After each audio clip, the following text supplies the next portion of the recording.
تو ہمارا سوال یہ ہے کہ یہ سسٹم آخر کار فیض حمید جیسے کردار جو سیاست میں مداخلت کرتے ہیں، جو اپنے اختیارات کا غلط استعمال کرتے ہیں اور اتنی حد تک کرتے ہیں کہ ریاست تباہی کے دہانے پر پہنچ جاتی ہے اور ہر طرف سے آہ و پکار ہوتی ہے، لیکن جس زمانے میں وہ اقتدار میں بیٹھے رہتے ہیں ان کے خلاف کچھ نہیں ہوتا۔ تو یہ سسٹم میں اندر سے کیا کمزوری ہے کہ وہ نہ صرف اسٹیبلشمنٹ کے اندر اس طرح کے کرداروں کو جنم دیتا ہے، ججز جوڈیشری کے اندر جو ہائیسٹ لیول پر بڑے بڑے ججز ہیں ان کو جنم دیتا ہے، جو اپنے اختیارات اور اپنا جو ٹائم ہے، اپنا وقت ہے، اپنی ذمہ داری یا اپنے اوتھ کی خلاف ورزی کر کے اپنے ذاتی مفادات کے لیے، سیاست کے لیے اور اس طرح کے جو ان کے نیفیرس ڈیزائنز ہیں ان کی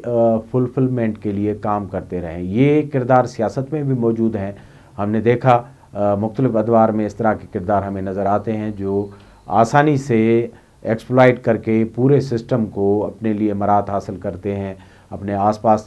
کے لوگوں کے لیے مراد حاصل کرتے ہیں اور ایک لمبا اقتدار میں رہنے کا پلان بناتے ہیں۔ تو یہ آخر کار کیا ہے اور اتنا دیر سے ہمارا سسٹم کیوں ری ایکٹ کرتا ہے؟ آپ کو پتہ ہے 2016 سے جو نواز شریف کی حکومت کے خلاف دھرنے تھے اس میں پہلی مرتبہ ان کا نام آیا تھا جب ایک مذہبی تنظیم کی طرف سے اسلام آباد کا گھیراؤ کیا گیا تھا، ایک مکمل سیج تھا، دھرنا تھا اور حکومت کو گھٹنے ٹیکنے پر مجبور کیا جا رہا تھا۔ اور درمیان میں اس وقت کے جو آرمی چیف تھے راحیل شریف صاحب، وہ ایز اے میڈیٹر آ گئے تھے اور انہوں نے آفر کی تھی کہ وہ حکومت اور مظاہرین جو جماعت ہے مذہبی ان کے درمیان مذاکرات کروائیں گے۔ اور بعد میں آپ نے دیکھا کہ کس طرح دھرنے میں جنرل فیض حمید اس وقت جو ڈی جی سی تھے، ان کا ظاہر لوور رینک پہ تھے لیکن بڑی اہم پوزیشن ہے پاکستان کی جو آئی ایس آئی ہے یا ملٹری اسٹیبلشمنٹ کے حوالے سے، کس طرح انہوں نے وہاں میڈیشن کی لوگوں سے بڑی خوشی خوشی، جس طرح رینجرز کے اہلکار وہاں چیک بانٹ رہے تھے، اس کے بعد ایک پوری اسٹوری ہے اس پر۔ تو پاکستان کی سپریم کورٹ خاص طور پر قاضی فائزی صاحب اپنے فیصلے میں اس سارے دور کا قضیہ لکھ چکے ہیں کہ یہ کتنی بڑی گہری سازش تھی اور اس کو استعمال کرتے ہوئے کس طرح حکومت وقت کو رام کرنے کی کوشش کی گئی اور بعد میں جو لائے گئے مظاہرین تھے ان کو کس طرح ٹریٹ کیا گیا، ان کو واپسی کے لیے چیکس دیے گئے، سیلفیاں بنائی گئی۔ تو یہ ساری چیزیں کیوں ہوتی ہیں اور اتنا بڑا اسپیس کس طرح مل جاتا ہے؟ اس کے بعد جب وہ فیض حمید صاحب عمران خان کے دور سے پہلے آئی ایس آئی چیف بن جاتے ہیں تو عمران خان کے پورے دور میں پوری حکومت وہ چلاتے ہیں۔ اگر آپ اس پورے جو قضیہ ہے اس کے ایک جو فائنینشیل سائٹ دیکھیں تو کس طرح بڑی بڑی ریئل اسٹیٹ کی جو اسکیمات ہیں ان پر دن دہاڑے جا کر ان کے لوگ قبضہ کرتے ہیں، ان کا ریکارڈ ضبط کرتے ہیں اور ان کو کہتے ہیں کہ یہ پوری اسکیم جو ہے، میں ٹاپ سٹی کا ذکر کر رہا ہوں، کہ ان کے حوالے کی جائے۔ اور بعد میں بہت سارے اور کہانیاں جو سامنے آتی ہیں کہ کس طرح پارلیمنٹ کو، وزیروں کو، سینیٹرز کو اور سارا جو پولیٹیکل سسٹم ہے ان کو فیض حمید صاحب کے ذریعے کس طرح عمران خان کی جو سرکردگی میں ہے پورا سسٹم کس طرح اس کو استعمال کر رہا تھا اور مخالفین کو اندر ڈالنا اور ان کو مکمل طور پر صفحہ ہستی سے مٹانا، ایلیمینیٹ کرنا، ان کو جیلوں میں رکھنا، ان کی ضمانتیں نہیں ہونا اور پورا جو نیب کا جو احتساب کا بظاہر ایک قومی ادارے کے طور پر کہا جاتا ہے، اس کو کس طرح سنگل ہینڈیڈلی مخالفین کے خلاف استعمال کر کے ان کو جیلوں میں رکھا گیا۔ اور دو بڑی میجر پارٹیز، اس کے علاوہ انڈیویڈولز بھی تھے لیکن جو بڑی پارٹیز ہیں مسلم لیگ نواز اور پیپلز پارٹی، وہ زیر اعتاب رہی، ان کی ساری جو ٹاپ براس ہے، ٹاپ لیڈرشپ ہے، وہ فیض حمید صاحب اور عمران خان کی اس پالیسی کا حصہ رہے اور متاثرین میں سے رہے، وہ جیلوں میں اندر رہے۔ لیکن اس وقت کی عدالتیں جو ان کے ساتھ تھی وہ بھی کسی طرح ان کی سنوائی کے لیے یا ان کو آزاد کرنے کے لیے، ان کے ریسکیو کے لیے تیار نہیں تھی۔ تو ایک پاور کا منبع بنایا گیا تھا جس میں ایک بڑی ڈیزائن موجود تھی کہ کس طرح عمران خان کا اقتدار جو ہے وہ کئی ادوار تک جلے گا اور اس کے بعد جو فیض حمید صاحب ہیں ان کو ایک آرمی چیف کے طور پر عہدے پر تعیناتی ملے گی اور ایک لمبا ہوگا سیاسی سفر جس میں عمران خان صاحب خود بحیثیت صدر، جو ان کی خواہش تھی کہ اس سسٹم کو ریفارم کر کے ان کے بقول پارلیمانی نظام کام نہیں کر رہا تھا، تو ایک صدارتی نظام ان کا آئیڈل نظام تھا. تو یہ سارا ان کا برین چائلڈ تھا کہ کس طرح عمران خان پولیٹیکل سین میں رہیں گے اور فیض حمید صاحب ایک پاورفل آرمی چیف کے طور پر ایک لمبے عرصے تک ایکسٹینشنز لیں گے جب تک عمران خان اقتدار میں رہیں گے. تو ان کے آس پاس بھی بہت سارے قصے اور کہانیاں بنتی رہیں کہ کس طرح انہوں نے اپنے اختیارات کا استعمال کر کے جو اور ہاؤسنگ اسکیمات ہیں، جس طرح مارگلا پہ ایک اسکیم ہے، اس میں ان کے بھائی کو اینٹی کرپشن کے کیس کے ذریعے چارج شیٹ کیا گیا، بعد میں وہ ضمانت پر آزاد ہو گئے. تو ایک لمبی کہانی ہے جو وہ کرتے رہے. اب یہ اس طرح نہیں ہے کہ فیض حمید سسٹم کے کوئی پہلے آدمی تھے اسٹیبلشمنٹ کے، یا جوڈیشری میں ایسا ہوتا نہیں رہا، یا پھر ہمارے پولیٹیکل سین میں لوگ اپنے پاور کو ایکسپلائٹ نہیں کرتے رہے. لیکن یہ سوال اس طرح بنتا ہے، یہ تشویش اس طرح بنتی ہے کہ فیض حمید صاحب پاکستان کے ایک ایسے ادارے سے تعلق رکھتے تھے جس کا اپنا ایک اکاؤنٹیبلٹی کا اور انٹرنل احتساب کا بڑا کڑا عمل ہے. ہمیں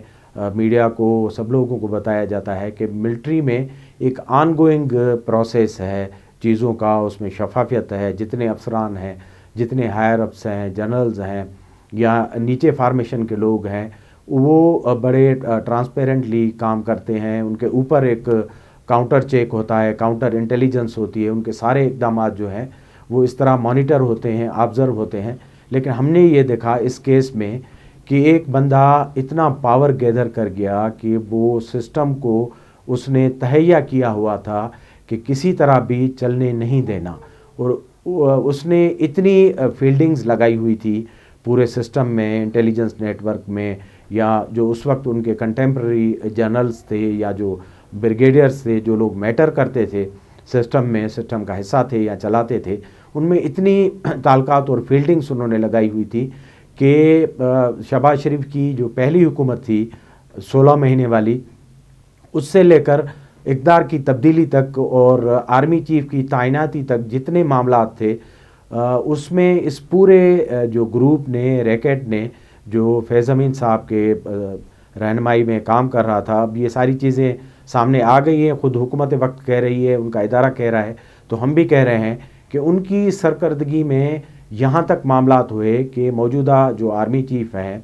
ان کی تعیناتی کو روکنے کے لیے بھی ایک بڑا دھرنا اور لانگ مارچ کیا گیا، جس میں عمران خان کا حملہ بھی شامل تھا، تاکہ یہ کسی طرح تعیناتی نہ ہونے پائے، کیونکہ وہ ماضی میں ان کے مخالف سمجھے جاتے تھے اور ان کے ہاتھوں وہ متاثر بھی ہوئے تھے، اور ایسا ہے کہ چیف کے طور پر عہدے سے ان کو ہٹایا بھی گیا تھا. تو ان کی یہ کوشش تھی جو آخر تک تھی، اور اس کا کلائمیکس تھا 9 مئی، جو اب حکومت بھی کہتی ہے اور خود ان کا ادارہ بھی کہتا ہے کہ یہ پاکستان کے خلاف ایک ریبیلین تھا، ایک ٹریزن تھی، ایک سازش تھی، اور ایک بغاوت تھی سٹنگ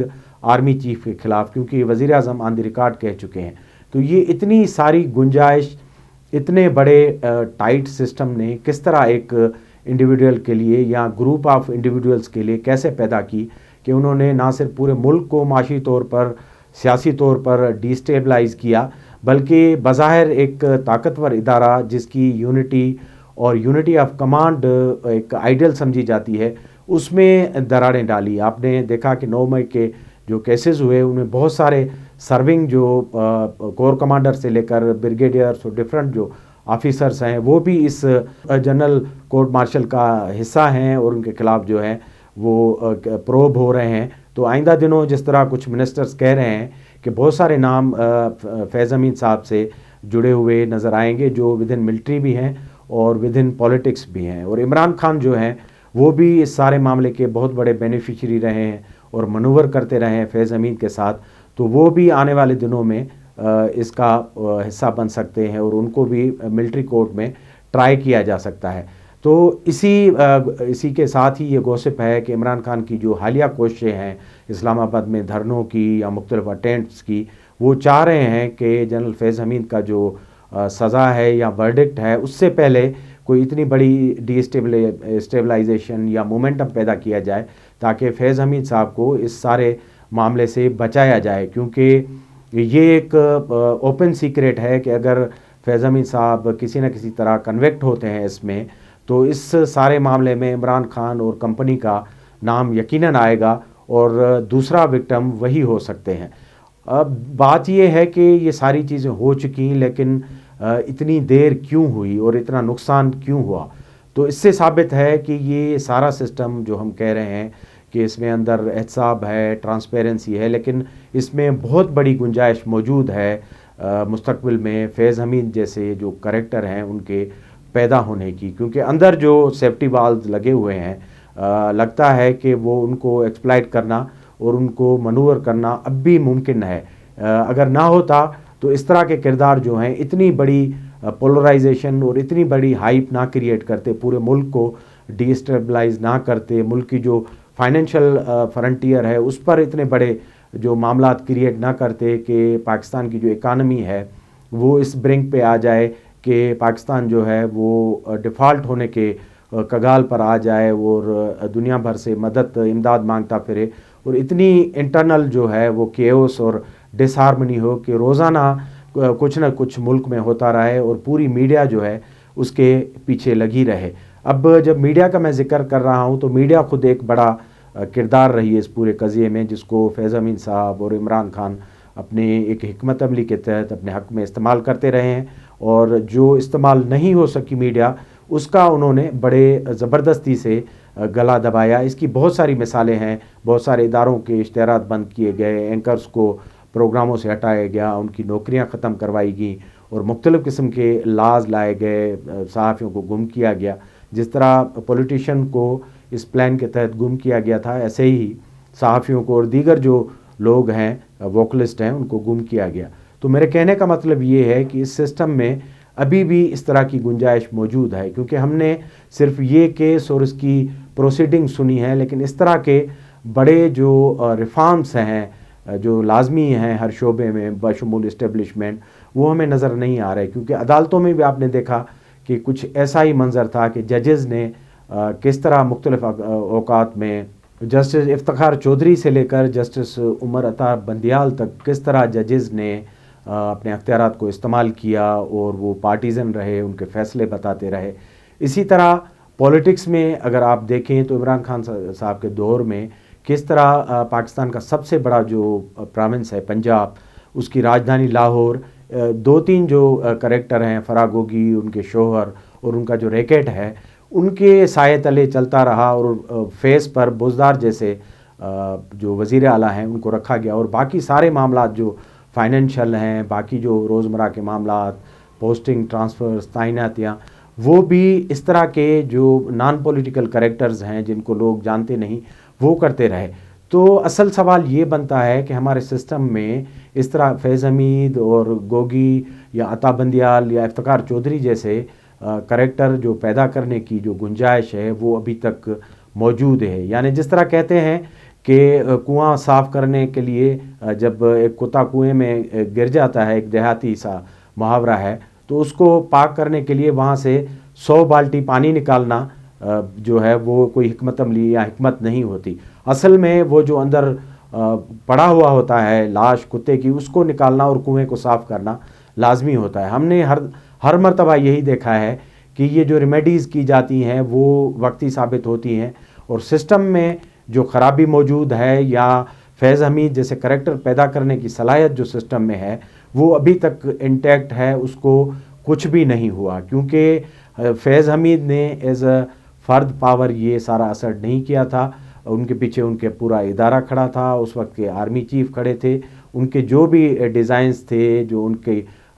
ووریسٹی فار پاور تھی، یہ ساری چیزیں مل کر ایک فیض حمید بنتا ہے۔ اور جب ادارے میں اتنی بڑی سپورٹ موجود ہو اور وہ ان چیکڈ جائے اور کاؤنٹر اس کے اوپر کوئی چیک نہ ہو، جس طرح کہا جاتا ہے کہ بڑی سخت کاؤنٹر انٹیلیجنس ہوتی ہے ملٹری میں یا احتساب کا عمل ہوتا ہے، تو ہم نے گزشتہ ادوار میں یہ سارا جو ہے سب کچھ نہیں دیکھا کہ یہ ان پریکٹس رہا ہو یا کہیں سے ریفلیکشن ملا ہو کہ جو اس طرح کی ایکٹیویٹیز ہیں کسی انڈیویڈول کی یا ہائر اپس کی جو پاور کے اس طرح مسند پہ بیٹھا ہوا ہے، اس کے خلاف اس کی جو ہے ایام کاری میں یا اس کے اقتدار کے دوران اس طرح کی رپورٹس آتی رہی ہیں۔ یہ ساری چیزیں بعد میں آئی ہیں، اور جب تباہی اس اسکیل پر پہنچی کہ ریاست، ملک اور اس کے ادارے جو ہے